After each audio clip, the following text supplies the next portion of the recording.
سورۃ الحاقہ، سورۃ الحاقہ، سورہ حاقہ کا تعارف۔ مقام نزول، سورہ حاقہ مکہ مکرمہ میں نازل ہوئی ہے۔ رکوع اور آیات کی تعداد، اس سورت میں 2 رکوع اور 52 آیتیں ہیں۔ حاقہ نام رکھنے کی وجہ، حاقہ قیامت کے ناموں میں سے ایک نام ہے اور اس کا معنی ہے یقینی طور پر واقع ہونے والی، اور چونکہ اس سورت کو اسی نام کے سوال کے ساتھ شروع کیا گیا ہے اس لیے اسے سورہ حاقہ کہتے ہیں۔ سورہ حاقہ کے مضامین، اس سورت کا مرکزی مضمون یہ ہے کہ اس میں قیامت کی ہولناکیاں بیان کی گئیں اور یہ بتایا گیا کہ قرآن مجید اللہ تعالیٰ کا کلام ہے اور نبی کریم علیہ الصلوۃ والسلام کفار کے تمام الزامات سے بری ہیں۔ نیز اس صورت میں یہ مضامین بیان کیے گئے ہیں۔ نمبر 1، اس صورت کی ابتدا میں بتایا گیا کہ قیامت کا واقع ہونا یقینی اور قطعی ہے اور اس کی دہشت، ہولناکی اور شدت کا کوئی اندازہ نہیں لگا سکتا۔ نمبر 2، کفار مکہ کو نصیحت کرنے کے لیے قوم عاد اور قوم ثمود کا دردناک انجام بیان کیا گیا اور یہ بتایا گیا کہ وہ دیگر جرائم کے علاوہ دلوں کو دہلا دینے والی قیامت کو بھی جھٹلاتے تھے۔ نیز فرعون اور اس سے پہلے الٹنے والی بستیوں کا ذکر کیا گیا کہ اللہ تعالیٰ کے رسولوں کو جھٹلانے کی وجہ سے اللہ تعالیٰ نے انہیں زیادہ سخت گرفت سے پکڑ لیا۔ نمبر 3، یہ بتایا گیا کہ جو لوگ حضرت نوح علیہ الصلوۃ والسلام پر ایمان لائے انہیں اللہ تعالیٰ نے کشتی میں سوار کر کے طوفان کے عذاب سے بچا لیا اور نسل انسانی کو باقی رکھا۔ نمبر 4، قیامت کی چند ہولناکیاں بیان کی گئیں اور سعادت مندوں اور بدبختوں کا حال بیان کیا گیا۔ نمبر 5، اللہ تعالیٰ نے قسم کھا کر بتایا کہ قرآن مجید اللہ تعالیٰ کی وحی ہے، کسی شاعر کا کلام یا کاہن کا قول نہیں ہے۔ نمبر 6، اس صورت کے آخر میں دلیل کے ساتھ بیان کیا گیا کہ حضور پرنور علیہ الصلوۃ والسلام سچے رسول ہیں۔ سورہ قلم کے ساتھ مناسبت، سورہ حاقہ کی اپنے سے ماقبل سورت قلم کے ساتھ ایک مناسبت یہ ہے کہ سورہ قلم میں قیامت کا ذکر اجمالی طور پر ہوا اور سورہ حاقہ میں قیامت کے بارے میں تفصیل سے بیان کیا گیا ہے۔ دوسری مناسبت یہ ہے کہ سورہ قلم میں قرآن مجید کو جھٹلانے والے ہر شخص کے بارے میں وعید بیان ہوئی اور سورہ حاقہ میں کفار مکہ کو تنبیہ اور نصیحت کرنے کے لیے ان امتوں کے احوال بیان کیے گئے جو اپنے رسولوں کو جھٹلانے کی پاداش میں دردناک عذاب میں مبتلا ہوئیں۔ بسم اللہ الرحمن الرحیم۔ ترجمہ، اللہ کے نام سے شروع جو نہایت مہربان رحمت والا ہے۔ الحاقہ، ما الحاقہ وما ادراک ما الحاقہ۔ ترجمہ، یقینی طور پر واقع ہونے والی، یقینی طور پر واقع ہونے والی کیا ہے اور تمہیں کیا معلوم کہ وہ یقینی طور پر واقع ہونے والی کیا ہے؟ الحاقہ، یقینی طور پر واقع ہونے والی، اس سے مراد قیامت ہے کیونکہ قیامت کا آنا درست اور ثابت ہے، اس کے آنے میں کوئی شک نہیں بلکہ اس کا واقع ہونا یقینی اور قطعی ہے، اور اس میں وہ چیزیں ثابت ہو جائیں گی جن کا دنیا میں انکار کیا جاتا ہے، جیسے مرنے کے بعد اٹھایا جانا، حساب اور جزا وغیرہ۔ ملحاقہ، یقینی طور پر واقع ہونے والی کیا ہے؟ یہ سوال قیامت کی عظمت اور بڑائی بیان کرنے کے طور پر ہے اور اس سے مراد یہ ہے کہ قیامت انتہائی عجیب اور عظیم الشان ہے۔ وما ادراک، اور تمہیں کیا معلوم، یعنی تم قیامت کی حقیقت کو نہیں جانتے کیونکہ تم نے اس کا مشاہدہ نہیں کیا اور نہ ہی اس میں موجود ہولناکیوں کو دیکھا ہے، اور اس کی دہشت، ہولناکی اور شدت ایسی ہے کہ انسان کسی طرح اس کا اندازہ نہیں لگا سکتا اور نہ ہی کسی کی سوچ اس تک رسائی حاصل کر سکتی ہے۔ علامہ اسماعیل حقی رحمۃ اللہ تعالی علیہ فرماتے ہیں، یہاں یہ احتمال ہے کہ یہ بات دوسروں کو سنانے کے لیے نبی کریم صلی اللہ تعالی علیہ وسلم سے کہی گئی ہو۔ کذبت ثمود وعاد بالقاریہ فأما ثمود فأهلكوا بالطاغیہ وأما عاد فأهلكوا بريح صرصر عاتیہ۔ ترجمہ، ثمود اور عاد نے دلوں کو دہلا دینے والی کو جھٹلایا تو قوم ثمود کے لوگ تو حد سے گزری ہوئی چنگاڑ سے ہلاک کیے گئے اور عاد کے لوگ تو وہ نہایت سخت گرجتی آندھی سے ہلاک کیے گئے۔ کذبت ثمود وعاد، ثمود اور عاد نے جھٹلایا۔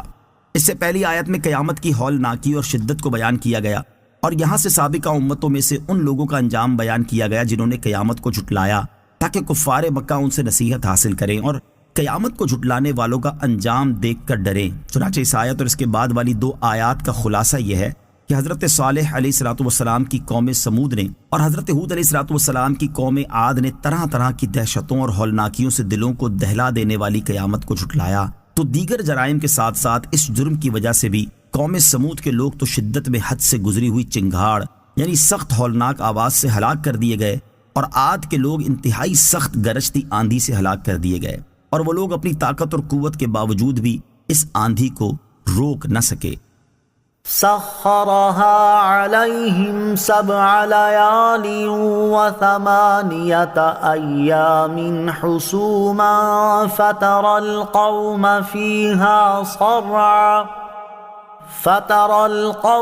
فيها صرعا كأنهم أعجاز نخل خاوية فهل ترى لهم من باقية۔ ترجمہ: اللہ نے وہ آندھی ان پر لگاتار 7 راتیں اور 8 دن پوری قوت کے ساتھ مسلط کر دی، تو تم ان لوگوں کو ان دنوں اور راتوں میں یوں پچھاڑے ہوئے دیکھتے گویا کہ وہ گری ہوئی کھجوروں کے سوکھے تنے ہیں، تو کیا تم ان میں کسی کو بچا ہوا دیکھتے ہو؟ سخرها علیہم 7 لیال و8 ایام حسوما،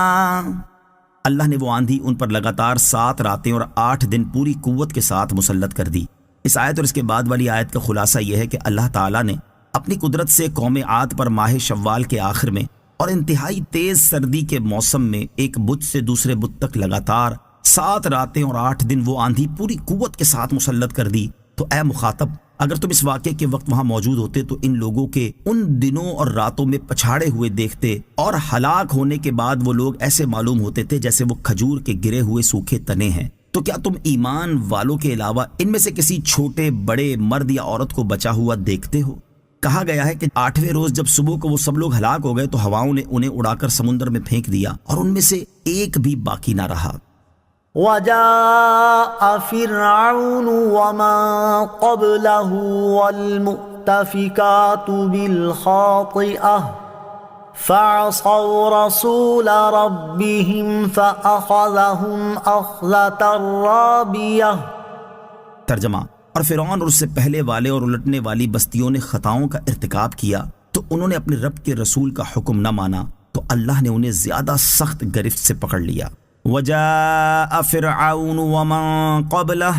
اور فرعون اور اس سے پہلے والے لائے۔ اس آیت اور اس کے بعد والی آیت کا خلاصہ یہ ہے کہ فرعون اور اس سے بھی پہلی امتوں کے کفار اور نافرمانیوں کی شامت سے الٹنے والی بستیوں کے لوگ جیسے حضرت لوط علیہ السلام کی قوم کی بستیوں کے لوگ، یہ سب قبیح افعال، گناہوں اور شرک کے مرتکب ہوئے، اور ہر امت نے منع کیے جانے کے باوجود گناہوں سے رکنے میں اپنے اس رسول کی نافرمانی کی جو اللہ تعالیٰ کی جانب سے ان کی طرف بھیجے گئے تھے، تو اللہ تعالیٰ نے ان میں سے ہر قوم کی انتہائی سخت گرفت فرمائی۔ إنا لما طغى الماء حملناكم في الجارية لنجعلها لكم تذكرة وتعيها أذن واعية۔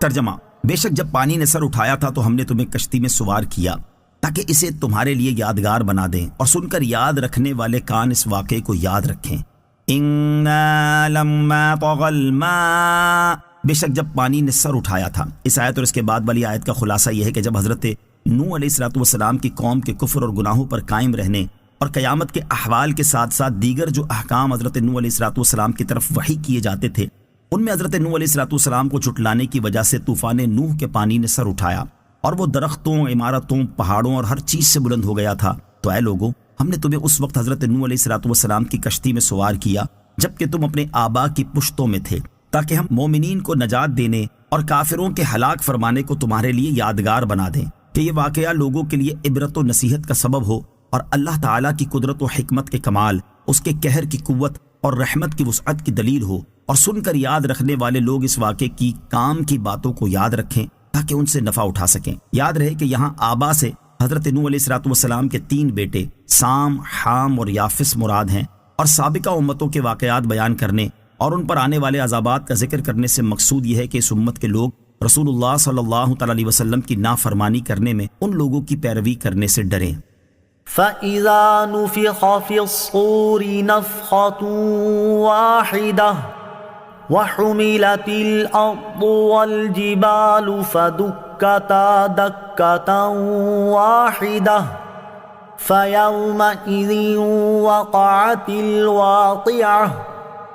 ترجمہ: پھر جب سور میں پہلی مرتبہ ایک پھونک ماری جائے گی اور زمین اور پہاڑ اٹھا کر ایک دم چورا چورا کر دیے جائیں گے تو اس دن واقع ہونے والی واقع ہو جائے گی۔ فَإِذَا نُفِخَ فِي الصُّورِ نَفْخَةٌ وَاحِدَةٌ، پھر جب سور میں ایک پھونک ماری جائے گی۔ اس صورت کی ابتدائی آیات میں قیامت اور اس کی ہولناکیوں کا اجمالی ذکر ہوا، اور اب یہاں سے قیامت کے احوال کی تفصیل بیان کی جا رہی ہے، اور اس کی ابتدا قیامت قائم ہوتے وقت کے واقعات سے کی گئی ہے۔ چنانچہ اس آیت اور اس کے بعد والی 2 آیات میں ارشاد فرمایا کہ پھر جب سور میں پہلی مرتبہ ایک پھونک ماری جائے گی اور زمین اور پہاڑ اپنی جگہوں سے اٹھا کر ایک دم چورا چورا کر دیے جائیں گے تو اس دن وہ قیامت قائم ہو جائے گی جس کا تم سے وعدہ کیا گیا ہے۔ وانشقت السماء فهي يومئذ واهية والملك على أرجائها وَيَحْمِلُ عَرْشَ رَبِّكَ فَوْقَهُمْ يَوْمَئِذٍ ثَمَانِيَةٌ۔ ترجمہ: اور آسمان پھٹ جائے گا تو اس دن وہ بہت کمزور ہوگا اور فرشتے اس کے کناروں پر کھڑے ہوں گے، اور اس دن 8 فرشتے تمہارے رب کا عرش اپنے اوپر اٹھائیں گے۔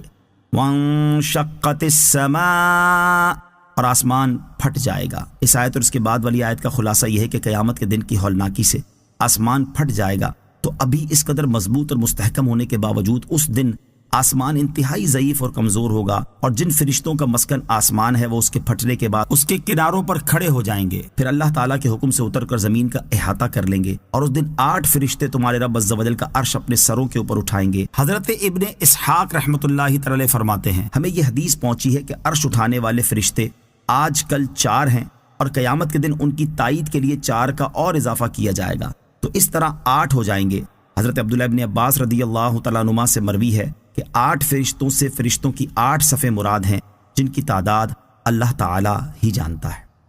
يَوْمَئِذٍ تُعْرَضُونَ لَا تَخْفَى مِنكُمْ خَافِيَةٌ۔ ترجمہ: اس دن تم سب اس حال میں پیش کیے جاؤ گے کہ تم میں سے کسی کی کوئی پوشیدہ حالت چھپ نہ سکے گی۔ یومئذ تعرضون،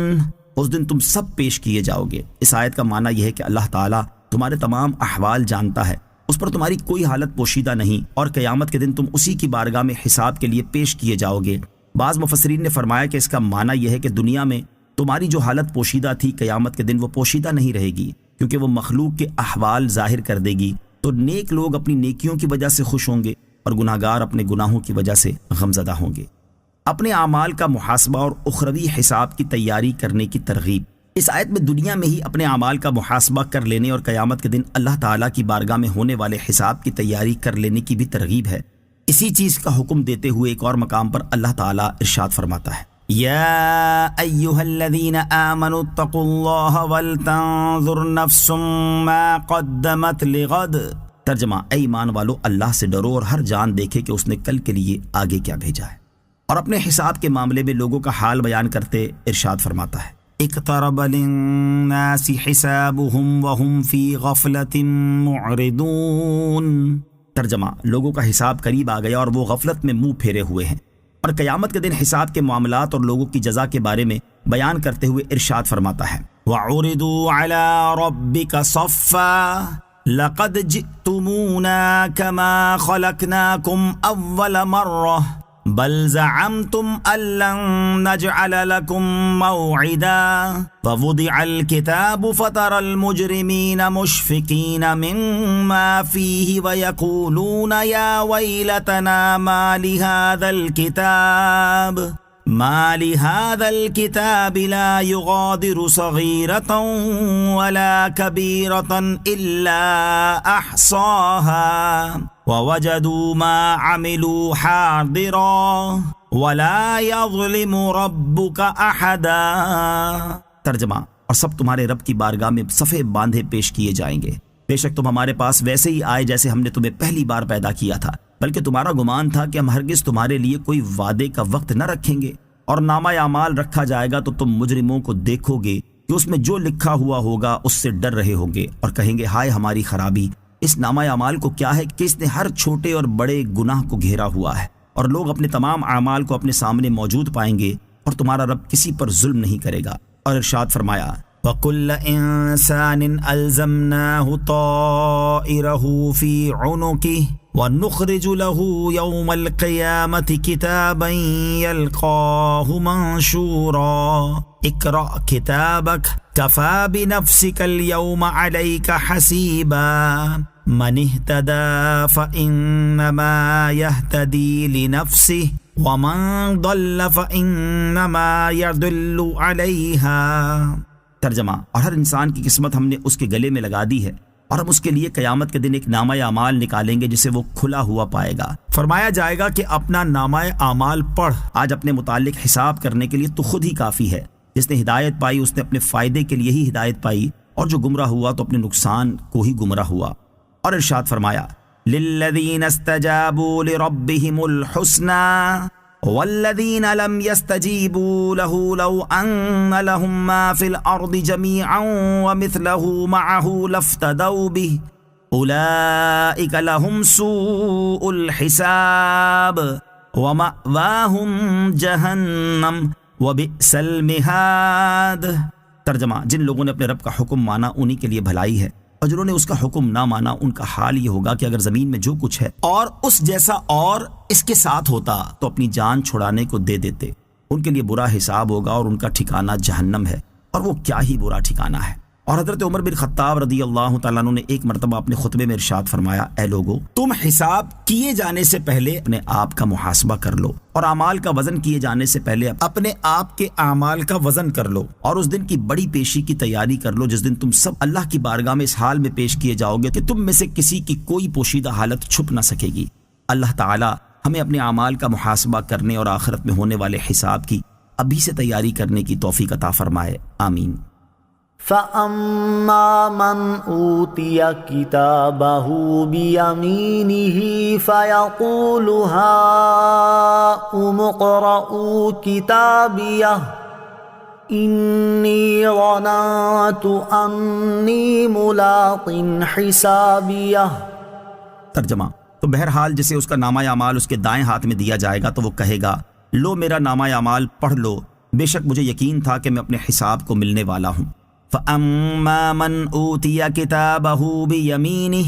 تو بہرحال جسے اس کا نامہ اعمال اس کے دائیں ہاتھ میں دیا جائے گا۔ یہاں سے پیشی کے وقت لوگوں کے احوال کی تفصیل بیان کی جا رہی ہے، چنانچہ اس آیت اور اس کے بعد والی آیت کا خلاصہ یہ ہے کہ جب اللہ تعالیٰ کی بارگاہ میں پیشی کے وقت اعمال نامے تقسیم ہوں گے تو جسے اس کا نامہ اعمال دائیں ہاتھ میں دیا جائے گا تو وہ یہ سمجھ لے گا کہ وہ نجات پانے والوں میں سے ہے، اور وہ انتہائی فرحت و سرور کے ساتھ اپنی جماعت، اپنے اہل خانہ اور قرابت داروں سے کہے گا کہ لو میرے نامہ اعمال کو پڑھ لو، مجھے دنیا میں یقین تھا کہ آخرت میں مجھ سے حساب لیا جائے گا، اسی لیے میں نے اس کی تیاری کر لی تھی اور حساب دینے سے پہلے اپنا محاسبہ خود کر لیا تھا۔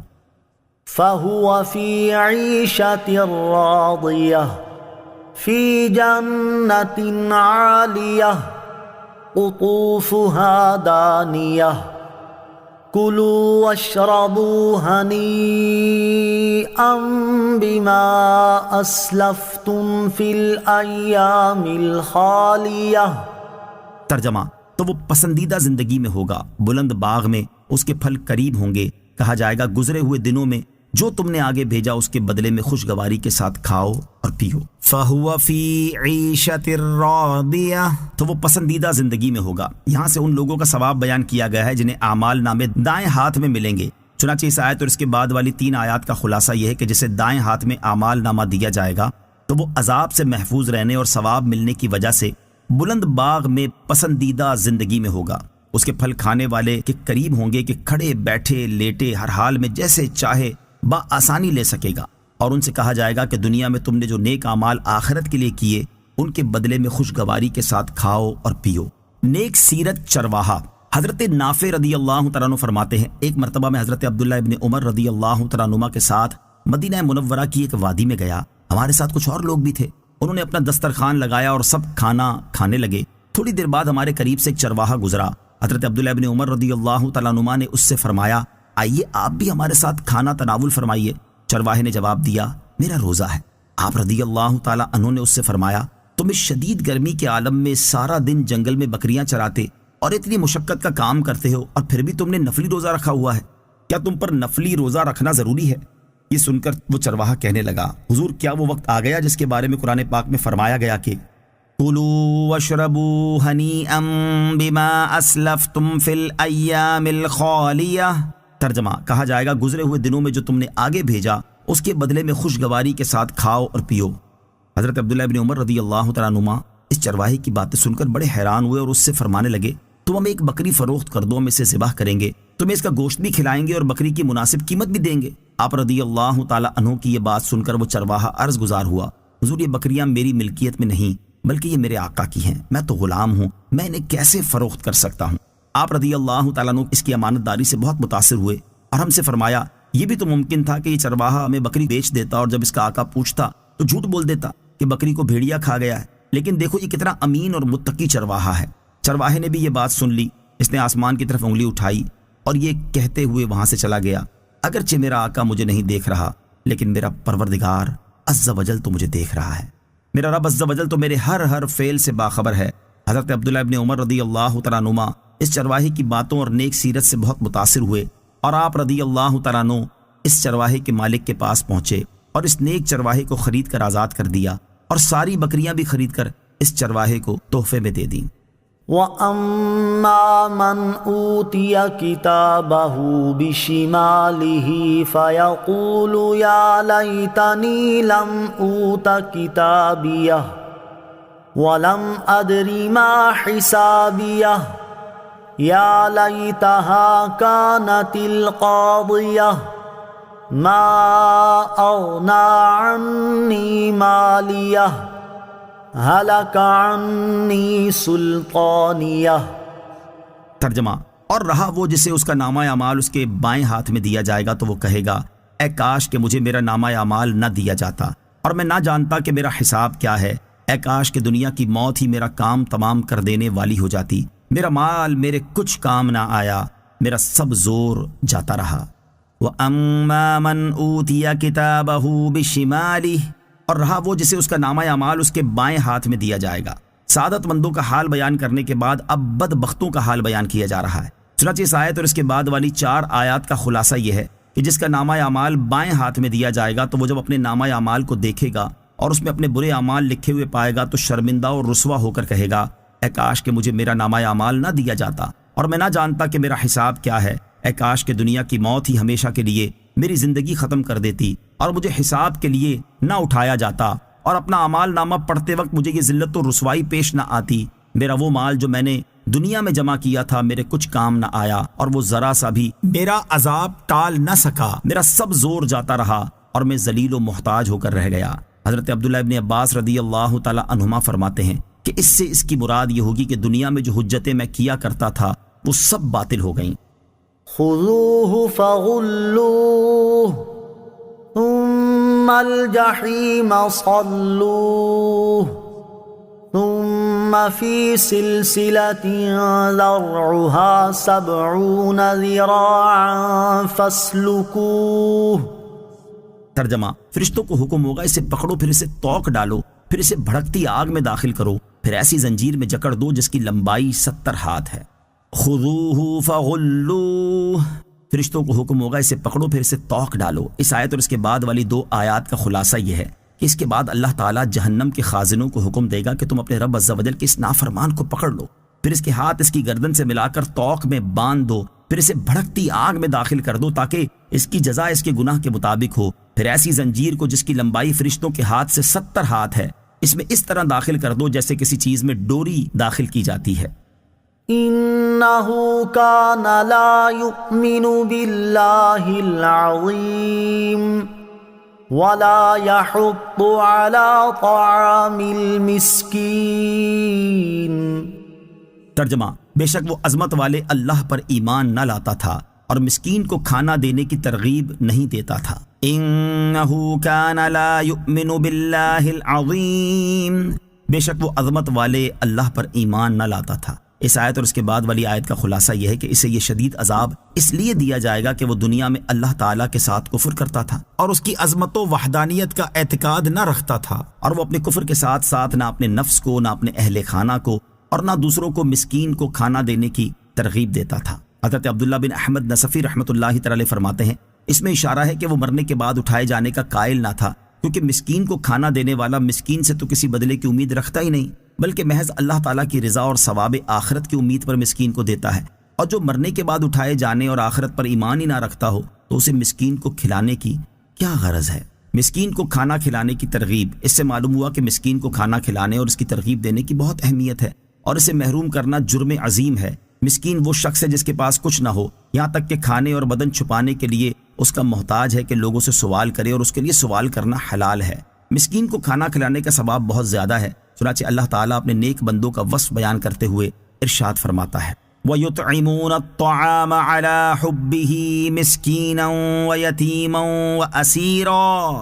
إِنَّمَا نُطْعِمُكُمْ لِوَجْهِ اللَّهِ لَا نُرِيدُ مِنكُمْ جَزَاءً وَلَا شُكُورًا۔ ترجمہ، اور وہ اللہ کی محبت میں مسکین اور یتیم اور قیدی کو کھانا کھلاتے ہیں۔ ہم تمہیں خاص اللہ تعالیٰ کی رضا کے لیے کھانا کھلاتے ہیں، ہم تم سے نہ کوئی بدلہ چاہتے ہیں اور نہ شکریہ۔ اور ارشاد فرمایا فَلَقْتَحَمَ الْعَقَبَةَ وَمَا أَدْرَاكَ مَا الْعَقَبَةُ فَكُّ رَقَبَةٍ أَوْ إِطْعَامٌ فِي يَوْمٍ ذِي مَسْغَبَةٍ يَتِيمًا ذَا مَقْرَبَةٍ أَوْ مِسْكِينًا ذَا مَتْرَبَةٍ ثم كان من الذين آمنوا وتواصوا بالصبر وتواصوا بالمرحمة أولئك أصحاب الميمنة۔ ترجمہ، پھر بغیر سوچے سمجھے کیوں نہ گھاٹی میں کود پڑا، اور تجھے کیا معلوم کہ وہ گھاٹی کیا ہے؟ کسی بندے کی گردن چھڑانا، یا بھوک کے دن میں کھانا دینا رشتہ دار یتیم کو یا خاک نشین مسکین کو، پھر یہ ان میں سے ہو جو ایمان لائے اور انہوں نے آپس میں صبر کی نصیحتیں کی اور آپس میں مہربانی کی تاکیدیں کی، یہی لوگ دائیں طرف والے ہیں۔ اور حضرت ابو ہریرہ رضی اللہ تعالی عنہ سے روایت ہے، رسول کریم صلی اللہ تعالی علیہ وآلہ وسلم نے ارشاد فرمایا، بے شک اللہ تعالیٰ روٹی کے ایک لقمے اور کھجوروں کے ایک خوشے اور ان جیسی مساکین کے لیے نفع بخش چیزوں کی وجہ سے 3 آدمیوں کو جنت میں داخل فرمائے گا۔ نمبر 1، گھر کے مالک کو جس نے صدقے کا حکم دیا۔ نمبر 2، اس کی زوجہ کو جس نے وہ چیز درست کر کے دی۔ نمبر 3، اس خادم کو جس نے مسکین تک وہ صدقہ پہنچایا۔ پھر رسول اللہ صلی اللہ تعالی علیہ وآلہ وسلم نے ارشاد فرمایا، اس اللہ عز و جل کی حمد ہے جو ہمارے خادموں کو بھی نہیں بھولا۔ خیال رہے کہ فی زمانہ ہر بھکاری اور مانگنے والے کو نہیں دینا چاہیے، بلکہ جو واقعی اس حالت کو پہنچا ہو کہ شرعی طور پر اس کے لیے سوال کرنا جائز ہو جائے، اسے مانگنے پر دینا چاہیے۔ فتاوی رضویہ میں مذکور مسئلے کا خلاصہ یہ ہے کہ جو تندرست ہو اور کمانے پر قادر ہو تو اسے جانتے بوجھتے بھیک دینا ناجائز ہے، اور اس کی وجہ یہ ہے کہ دینے والے اس کے سوال پر جو کہ اس کے لیے حرام تھا بھیک دے کر اس کی مدد کرتے ہیں۔ اگر لوگ اسے نہ دے تو وہ مجبور ہو جائیں گے اور کمانے کی کوشش کریں گے۔ فَلَيْسَ لَهُ الْيَوْمَ هَاهُنَا حَمِيمٌ وَلَا طَعَامٌ إِلَّا مِنْ غِسْلِينٍ لَا يَأْكُلُهُ إِلَّا الْخَاطِئُونَ۔ ترجمہ، تو آج یہاں اس کا کوئی دوست نہیں اور نہ دوزخیوں کے پیپ کے سوا کچھ کھانے کو ہے، اسے خطاکار لوگ ہی کھائیں گے۔ فَلَيْسَ لَهُ الْيَوْمَ هَاهُنَا حَمِيمٌ، تو آج یہاں اس کا کوئی دوست نہیں۔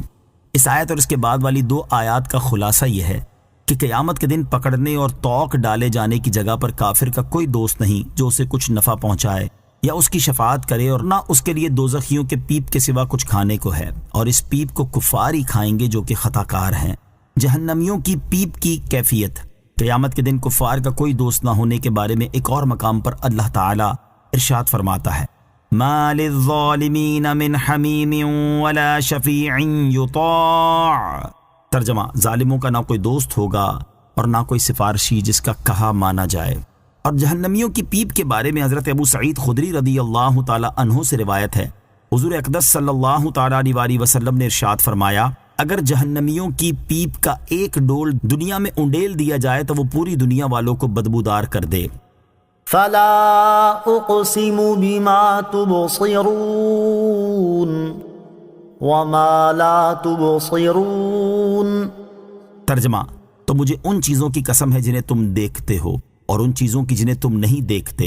فلا اقسم بما تبصرون، تو مجھے ان چیزوں کی قسم ہے جنہیں تم دیکھتے ہو۔ قیامت کے واقع ہونے اور سعادت مندوں اور بدبختوں کے احوال بیان کرنے کے بعد اب یہاں سے قرآن پاک کی عظمت و شان بیان کی جا رہی ہے۔ چنانچہ اس آیت اور اس کے بعد والی آیت میں ارشاد فرمایا کہ مشرکین قرآن پاک کے بارے میں جو کہتے ہیں وہ ہرگز درست نہیں۔ مجھے ان چیزوں کی قسم ہے جنہیں تم دیکھتے ہو اور ان چیزوں کی قسم ہے جنہیں تم نہیں دیکھتے۔ یہاں ما تبصرون اور ما لا تبصرون کی تفسیر میں مفسرین کے مختلف اقوال ہیں۔ نمبر 1، ان سے مراد یہ ہے کہ تمام مخلوقات کی قسم جنہیں تم دیکھ سکتے ہو اور جنہیں تم نہیں دیکھ سکتے۔ نمبر 2، ما تبصرون سے دنیا اور ما لا تبصرون سے آخرت مراد ہے۔ نمبر 3، ما تبصرون سے مراد وہ چیزیں ہیں جو زمین کے اوپر موجود ہیں، اور ما لا تبصرون سے وہ چیزیں مراد ہیں جو زمین کے اندر موجود ہیں۔ نمبر 4، ما تبصرون سے اجسام مراد ہیں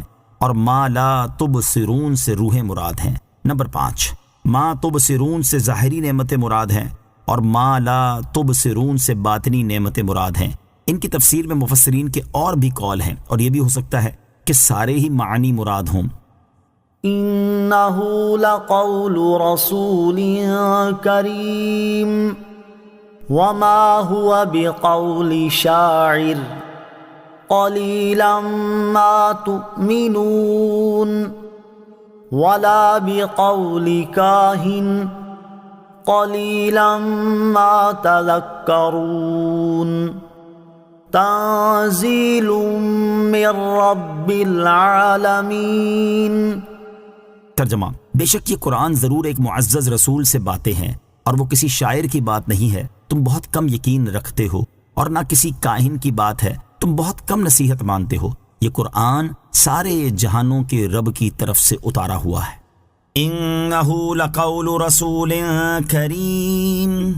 بے شک یہ قرآن ضرور ایک کرم والے رسول سے باتیں ہیں۔ اس آیت اور اس کے بعد والی 3 آیات کا خلاصہ یہ ہے کہ اللہ تعالیٰ نے دیکھی جانے والی اور نہ دیکھی جانے والی چیزوں کی قسم ذکر فرما کر ارشاد فرمایا کہ بے شک یہ قرآن ایک کرم والے رسول محمد مصطفیٰ صلی اللہ تعالیٰ علیہ وآلہ وسلم سے وہ باتیں ہیں جو ان کے رب عز و جل نے فرمائیں، اور قرآن کسی شاعر کی بات نہیں ہے، جیسا کہ کفار کہتے ہیں تم بالکل بے ایمان ہو اور اتنا بھی نہیں سمجھتے کہ قرآن نہ شعر ہے، نہ اس میں شعریت کی کوئی بات پائی جاتی ہے، اور قرآن نہ کسی کاہن کی بات ہے، جیسا کہ تم میں سے بعض کافر اللہ تعالیٰ کی اس کتاب کے بارے میں کہتے ہیں تم بہت کم نصیحت مانتے ہو، نہ اس کتاب کی ہدایات کو دیکھتے ہو، نہ اس کی تعلیموں پر غور کرتے ہو، اس میں کیسی روحانی تعلیم ہے، اور نہ اس کی فصاحت و بلاغت اور بے مثال اعجاز پر غور کرتے ہو، جو یہ سمجھ سکو کہ یہ کلام سارے جہانوں کے رب عز و جل کی طرف سے اتارا ہوا ہے۔ وَلَوْ تَقَوَّلَ عَلَيْنَا بَعْضَ الْأَقَاوِيلِ لَأَخَذْنَا مِنْهُ بِالْيَمِينِ ثُمَّ لَقَطَعْنَا مِنْهُ الْوَتِينَ فَمَا مِنْكُمْ مِنْ أَحَدٍ عَنْهُ حَاجِزِينَ وَإِنَّهُ لَتَذْكِرَةٌ لِّلْمُتَّقِينَ۔